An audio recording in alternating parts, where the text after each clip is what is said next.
Pangulo, Ginang Jenny Datu. Bilang kalihim, tinatawagan po namin si Ginang Heidi Soriano. Bilang Ingat Yaman, tinatawagan po namin si Ginang Teresa Carbonel. Bilang taga-suri, tinatawagan po namin si Nerissa Seraspe. Bilang tagapagbalita, tinatawagan po namin si Ginang Russell Bumagat, Ginang Jennifer Cuentas, Ginang Catherine de los Reyes.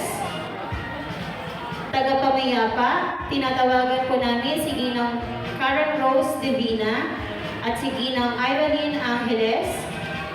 Bilang tagapangalakal, tinatawagan po namin si Ginang Karen Jean Aurelio. Sa pangunguna ng ating punong guro, Jenny R. Agustin.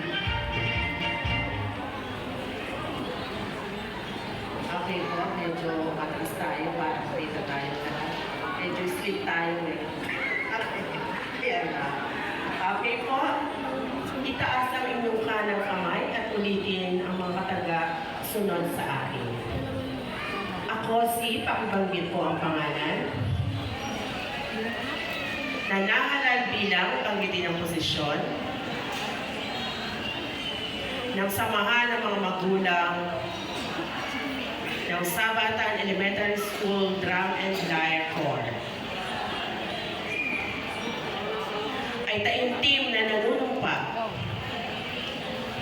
Nagagampanan ko ng buong husay at katapatan ang mga tungkulin ng aking posisyon. Nangangako akong magiging aktibong katuwang ng paaralan at ng mga tagapagsalay upang maitaguyod ang kapakanan